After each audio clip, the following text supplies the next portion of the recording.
In today's video, I'm going to share with you how to protect our income in Cornerstone now that the market has had a big run. Since Cornerstone is the index and the market's had a big run, it makes sense to start looking at protecting one of our biggest dividend yielding plays.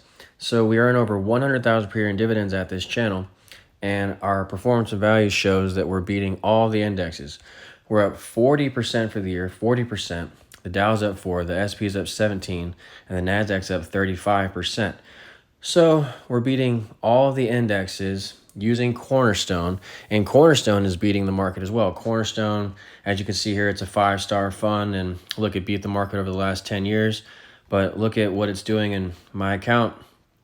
Cornerstone is helping us outperform the market significantly because the market price is 8, as you can see there, 8, but then they drip the shares down here at 6. So 663, that's the NAV price.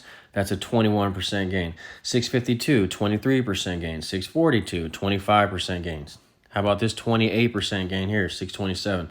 So this is how Cornerstone outperforms it, and that's why it's a 5-star fund, because it drips at the NAV and it is the index. CLM is the S&P and CRF is the Nasdaq, and so this is why it's a 4-star fund, and it also has a 30% premium that it runs to its NAV on average every year. So we're at almost 20% now. So 20% premium there. It makes sense to start protecting Cornerstone. So this is what we're going to do. Cornerstone, by the way, it's a 5-star fund, and people hate on Cornerstone a lot. You just have to learn how to play it. You have to time the rights offerings properly, and you have to ask for this drip. If you need help playing Cornerstone, email me for my e-guides at akintar48@gmail.com. If you buy my e-guides, you also get access to my Discord chat room, which has over 100 members in there now. All the people who bought my e-guides are now becoming so educated and informed themselves that it's all creating great conversation on Discord, and it's teaching me a lot of things. We've started a lot more channels on Discord. Discord was originally created just to give you alerts of the rights offering for Cornerstone, because that's the big deal. That's the big thing here, standing in the way between our financial freedom and slavery, in my opinion, is Cornerstone. Okay, Cornerstone's rights offerings. The dividend is so high, 21%. And it's dripping at that 21% every month, that it's allowing me to live financially free. Plus, if I use a little bit of margin like I do here, just a fraction of this 800,000 purchasing power, because for every $1 you put in your account, you get $4 of purchasing power. I just use a fraction. Well, then it helps me live financially free. So the only thing standing in the way of that is the Cornerstone rights offering, which is what I created the Discord chat room for. It's to alert my paying members who bought e-guides. It's to alert them of the rights offering in Cornerstone. But now we have other channels in Discord, and it's we're expanding to a lot more channels soon, because I'm getting so many requests from people to start different channels on there. And you get lifetime access to Discord when you buy my e-guides. All those other channels are free. So to me, it's a great luxury to have. And with all you guys behind me on Discord, I feel much more empowered to face the rights offering in Cornerstone, especially because we brought those guys over from Seeking Alpha. A lot of those guys understand the rights offering process very well.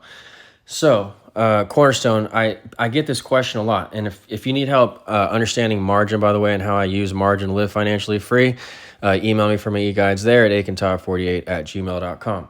Cornerstone, I sell short here. People ask all the time, why do I have 10,000 short Cornerstone? Okay, because first of all, I have over 400 grand in Cornerstone. All right, and now the position's ballooning to almost 500 because it's doing so well. It's up 20%, and we keep reinvesting our dividends. So I wanted to have a short on originally just to hedge, because it is the market. So if the market falls, this is a sort of recourse for me to play the market short. But now that we've reached 20% premiums, okay, 20% premiums here, it makes sense, in my opinion, to sell short Cornerstone as the rights offering comes around the corner. Okay, so we might not even have a rights offering this year, but if it does happen and the rights offering drops the stock significantly, well, I'm going to be ready if I have 20K short. But also, it's a hedge against the market, again, because the market's at the highs. If we go look at a chart of the market, you'll see that, well, I just showed you my performance and value, okay? That speaks for itself. I'm up 40% for the year, yes, which is great, but also alarming. You should be looking at taking profits. The market's up 17%. Nasdaq's at 35, so we don't even need to look at a chart, which I like to look at some of the technical indicators on the charts to see if we're at a high or not. We don't even need to look at that, because look at the run that the market's had. You have to be prudent and manage risk at the highs. So my way of doing that, yes, I sold put options recently. I added to my puts. I rolled them for August, so I have those in there ready. That's in case we have a major correction.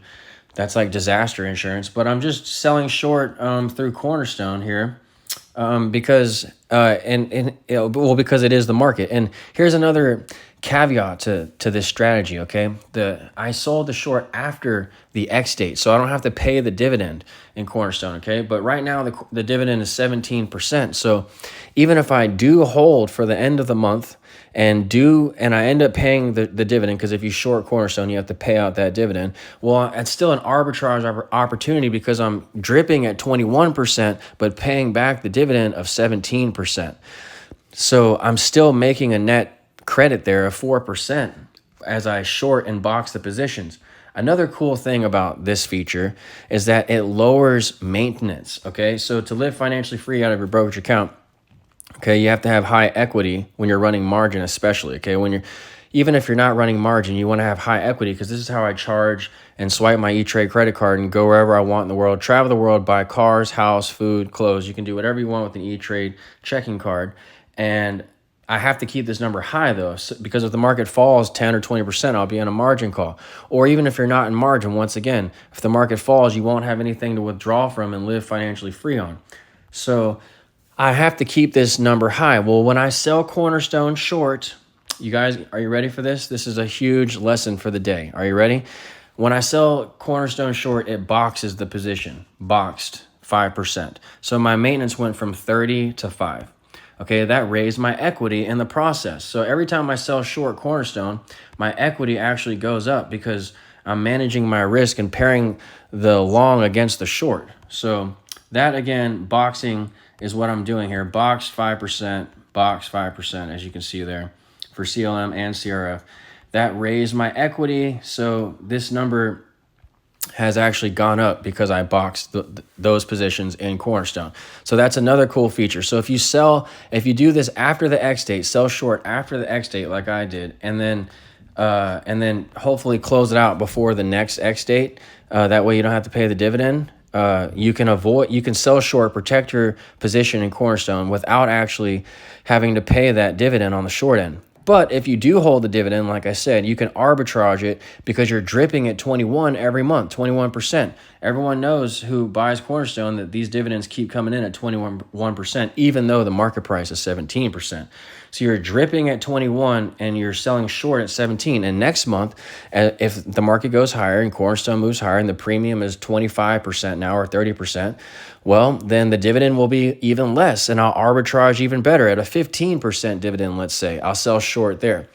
And when the rights offering begins, because we'll be approaching the 30% premium mark, then I'll be ready, having plenty short to take advantage of on their opposite side when the stock plummets after its rights offering. So this is what I'm doing with Cornerstone, guys. You don't have to do this. I understand that this is a newer concept and it's somewhat scary and daunting, but it's really not. If the market's at the highs and it's had a huge run, what would you do? You would buy some put insurance, or some option insurance, or sell short triple Qs, SQQ or SPXU, sell the market short there by buying triple leveraged inverse shorts like I do sometimes.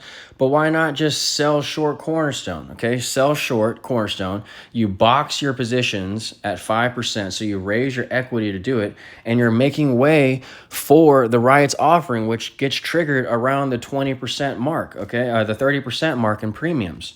Okay, so that's just going off historical data. So why not sell short Cornerstone?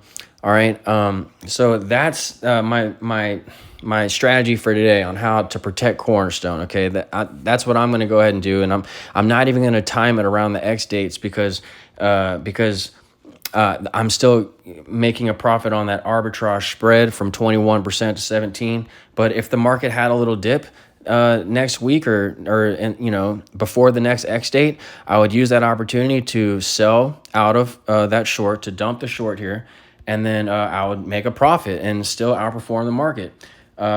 Because I'm making money on both ends, the long and the short side. So hope you enjoyed the video, guys. Please leave your comments on Discord, because I mean, I'll try to answer your comments on YouTube, but we can't see those comments in real time. It's much easier to talk on Discord.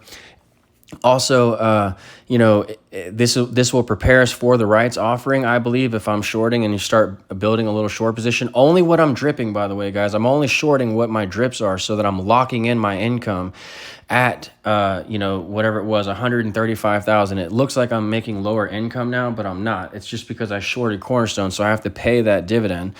So I'm locking in my dividends. I shorted by the amount that I earn in dividends, which is 8K per month in Cornerstone. I shorted by about 8K. I bought 10K short. So that's just locking in my income at about 135,000. And I'm still making money on the arbitrage spread. You heard all the ideas I said, okay? I don't want to overwhelm you. Please leave comments in the Discord chat room again, if you would, so that we can discuss this strategy more in depth. And I'll talk to you guys soon. Thanks.